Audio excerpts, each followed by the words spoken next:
Hello, good afternoon mga lods. Tayo kakain tanghalian alas 3. Yung ating ulam mo. Yan, ginisang ampalaya na may itlog. Yan ang ating ulam ngayon. Sa ating kanin, siyempre may kanin tayong bahaw din. Ininitin natin sa microwave. Ayan. Ating kanin, ito ang ating ulam. Ngayon tayo nakapag sa atin, upload sa ating reels. Marami tayong ginagawang trabaho. Kapag dito nagtrabaho, wala rin tayo sasahurin at wala pa man tayo sahod sa reels.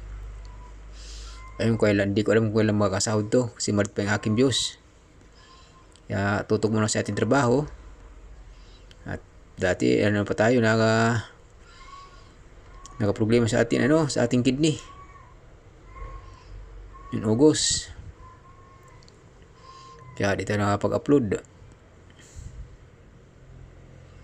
Kasi kailangan mo natin paggamot. Kasi tayo na mahirapan pag natin agap at tayo gamot.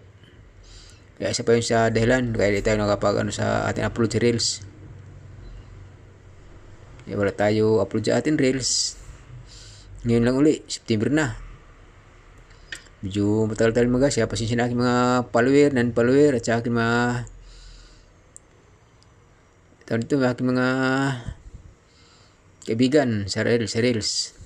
Mga guys, pasensya na. Hindi lang tayo nakapag-open sa ating reels. Tayo may trabaho. Mga importante lang may trabaho rin tayo kasi wala man tayo sa reels. Tsaka nagka-problema sa ating kidney. Tayo nagpa-check up.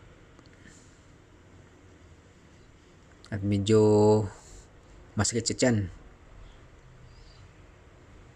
Kaya kailangan mo at alamin kung ano ba atin gagamot. Kaya mabuti may doktor naman nga nagsabi sa akin, gamot lang ay sambong, yung tablet, kailangan 3 times a day minom para ilabas yung mga bato pa natitira. Pero sa totoo lang marami na bato natira. Natira na lumabas. Kasi sabi ng doktor, yung isang bagong doktor sabi sa akin mayroon pa. Kailangan pa natin ipalabas yan. Kaya listan ako ng sambong. Yung sambong tablet. Mga 3 months. Simula ngayon hanggat November 26, 28. Break check up ulit tayo. Para malaman natin kung wala natira. Para hindi tayo maguri. Kaya pansin mga follower. Non-follower at ngayon natin nakapag-upload. Thank you for watching.